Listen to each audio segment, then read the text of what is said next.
All right, so get ready, because today we are going deep on a topic that has really sparked debates for centuries. Yeah. Faith and works. Yeah. Our source material. The book of James, chapter 2, straight from the source. Right. We're going to unpack James's argument, how he uses some, I think some pretty surprising examples to really make his case, and then what this ancient wisdom might mean for us today. You know, it's fascinating how James just dives right in to this super controversial topic.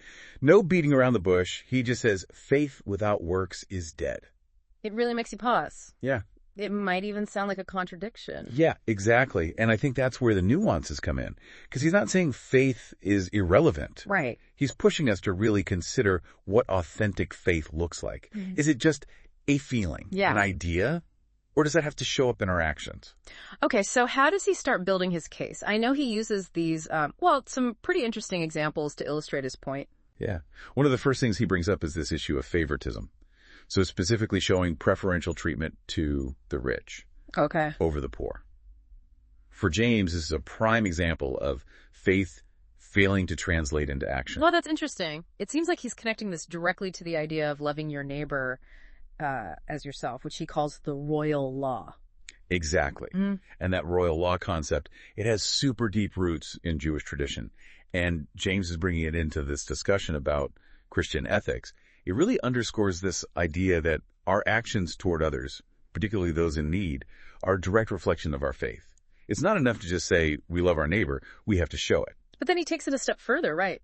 He says that breaking one part of the law is like breaking all of it. Yeah. How does that fit into this discussion about faith and works? I think that's where things get really interesting.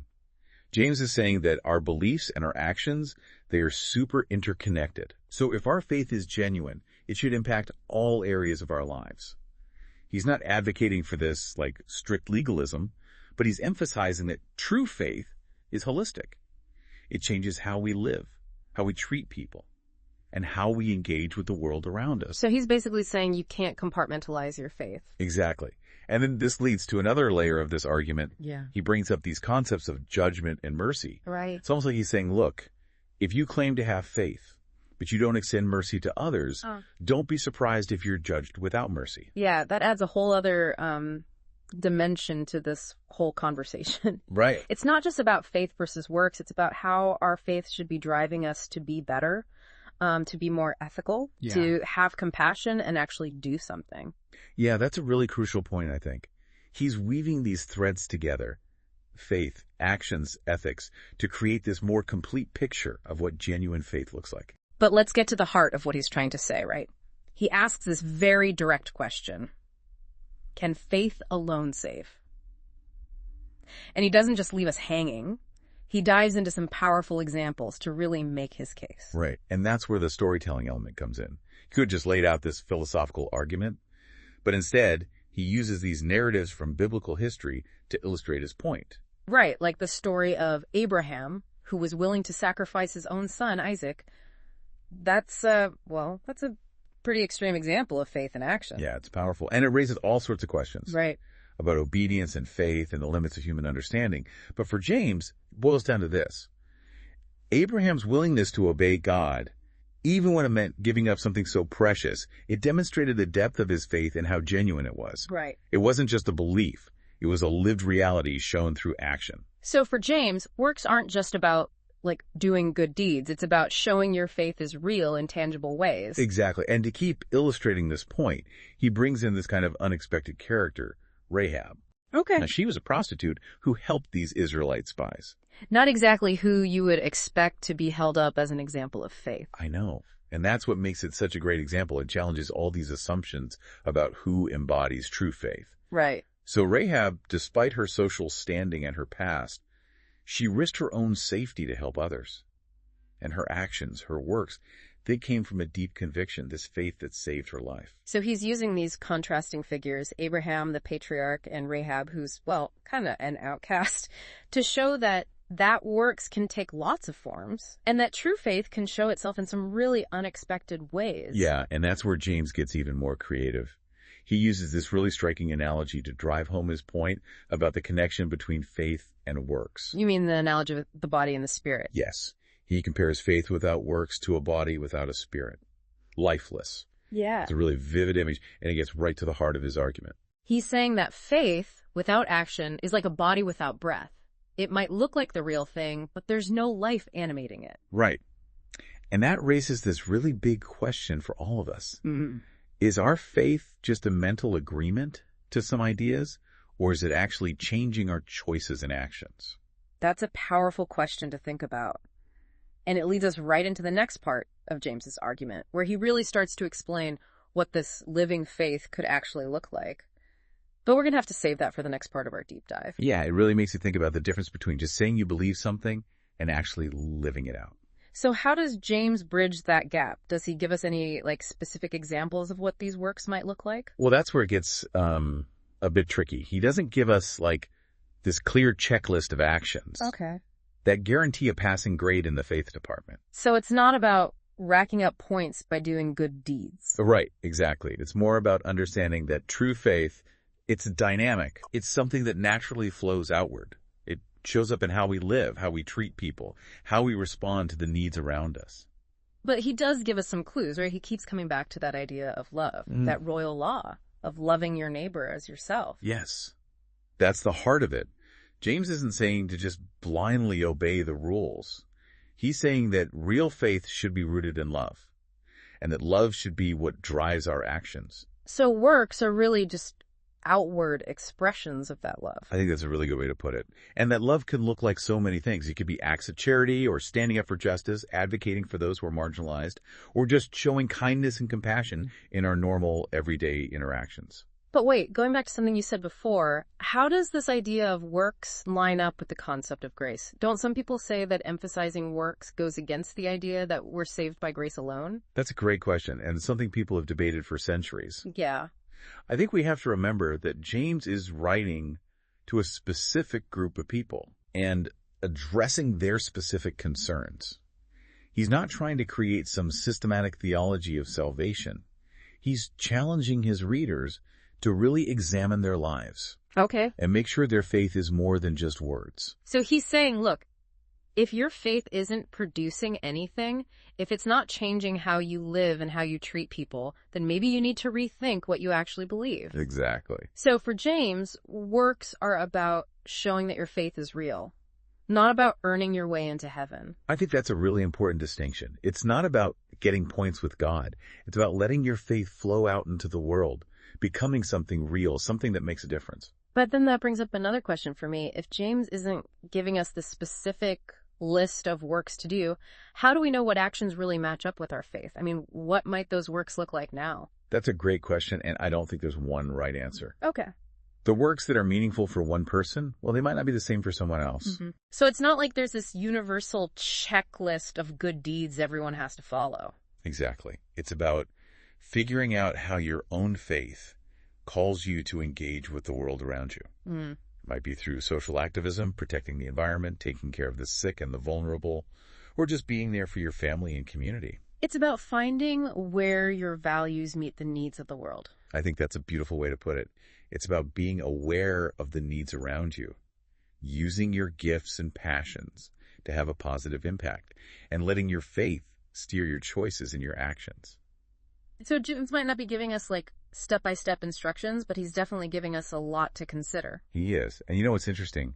James is echoing something Jesus said. Oh, really? Yeah. You mean the part about being known by our fruits? Yes. Remember when Jesus said, every good tree bears good fruit, but a bad tree bears bad fruit. A good tree can't bear bad fruit, and a bad tree can't bear good fruit. It's like he's saying that what we do ultimately shows what's inside of us. Right, and James is taking that idea further. He's saying that true faith, it should naturally produce good fruit. Good works. It's a powerful image. And it makes me wonder, what would James say about the world today? Would he see proof of living faith out there? Or would he push us to do more? That's such a thought-provoking question, and I think it's one we'll keep exploring as we go deeper into James's message. But first, let's take a minute to go over what we've talked about so far. Okay. We've seen how James disagrees with the idea that faith is just an internal thing. He says true faith has to show up in outward actions. In works. Yeah, works that reflect our deepest beliefs and values. And we've looked at how he uses these compelling examples from the Bible, like Abraham and Rahab, to show his point that works can be many different things, and that true faith can come through even in unexpected places. And we talked about how James connects this idea of works to the royal law of love. Right. Saying that love for God and love for our neighbor should motivate everything we do. And we've started to think about what these works might look like in our world today, realizing that there's no one answer. Yeah. But that we're each called to figure out how our faith can lead us to make a positive impact. But there's still more to unpack. James gives us even more specific examples of what this living faith might look like in real life. And he doesn't shy away from the challenges and problems that can come up when we try to live out our faith in such a complicated world. So there's still more to find, more to learn from these ancient words that still speak to us after all this time. But for now, let's take a break and we'll come back to our conversation in the last part of our deep dive. All right, so we are back, ready to jump into the last part of our exploration of James, chapter 2. We've been breaking down his argument about faith and works, seeing how he connects taking action to what we believe. And now we're going to look at some really practical examples that John gives to show what he calls living faith might look like in our everyday lives. I'm definitely intrigued. What kind of examples does he give? Well, he spends some time on the power of what we say. He actually says, if anyone thinks he is religious and does not bridle his tongue but deceives his heart, this person's religion is worthless. So you can't just talk the talk. You have to walk the walk, even with our words. Right. Exactly. James is saying that our words have incredible power. Yeah. They can build people up or tear them down. That's true. They can reflect real faith or they can show hypocrisy. He's asking us to really think about what we're saying and to make sure our words are actually matching up with our beliefs. That's a pretty tough challenge, especially these days. It's so easy to just say things without thinking, especially like online. It is. But I think what James is saying is maybe even more relevant now than ever. Our words have the ability to shape not just other people's hearts, but our own hearts too. If we say we have faith, but our words are all negative and judgmental and deceitful, well, then our actions are actually saying way more than our words ever could. So for James, even controlling our speech is a work that comes from real faith. Exactly. And it's not about never messing up or being perfect. It's more about being aware of the impact of our words and trying to use them in ways that, in ways that show love and kindness and truth. It makes me think about that verse in Proverbs that talks about our words being like fruit. Right. Either good or bad fruit. Yeah, it all connects. It all ties in together. And it really highlights the fact that what James is saying, it's not something brand new. It's building on ideas that run all through the scriptures, emphasizing that true faith has to be visible in how we live, how we talk, and how we treat people. So controlling our speech is one example of a work that James points out. What else does he say? Well, next he talks about taking care of those in need. He says, if a brother or sister is poorly clothed and lacking in daily food, and one of you says to them, go in peace, be warmed and filled, without giving them the things needed for the body, what good is that? So it's not enough to just offer comfort. We have to back those words up with real action, with support. Exactly. He's pushing us to go beyond just saying we feel bad for someone, to actually put our faith into practice by, meeting the needs of people around us. Right. It's about making our compassion into something concrete. It makes me think of that saying, actions speak louder than words. Yeah, that's a great way to sum up what James is saying. He's telling us that true faith, it's not just what we say, it's what we do. And taking care of those who are poor and needy, that's a powerful way to show how our faith can make a real difference in other people's lives. It all seems so relevant to what we're dealing with in the world today. I mean, there's so much need out there, so much suffering. Yeah, there is. And I think James's words are really a call to action for us. It's a reminder that our faith isn't supposed to be passive or something we keep to ourselves. It should be making us want to reach out to those who need help, to use what we have to lessen suffering, to work towards a better world, a more just and compassionate world. So he's basically saying faith without works, it's like a seed that never sprouts. It has the potential, but it never really becomes what it could be unless it's planted and taken care of, given a chance to grow. That's a beautiful way to put it. You really captured the heart of James's message. He's telling us to grow a faith that actually produces something, a faith that makes a difference in the world. This whole deep dive has made me think a lot about how I'm living out my own faith. It's so easy to get caught up in life and just forget about how important it is to actually put our beliefs into practice. Yeah, I think we all struggle with that sometimes. But James's message is a great reminder that our faith isn't meant to be this private thing. It's supposed to be shared and expressed and lived out. Okay, so as we wrap up this deep dive, what's the one thing you really hope our listeners take away from this? I think the biggest takeaway is that real faith, true faith, is active. It's engaged. It's not just about believing things. It's about letting those beliefs change our choices, our actions, and how we treat other people. It's about connecting what we say we believe with how we actually live our lives. And that's the real challenge. Talking about faith is easy. It's actually living it out all the time. That's the hard part, especially when the world is pulling us in so many different directions. But that's where the real beauty and the real power of faith is.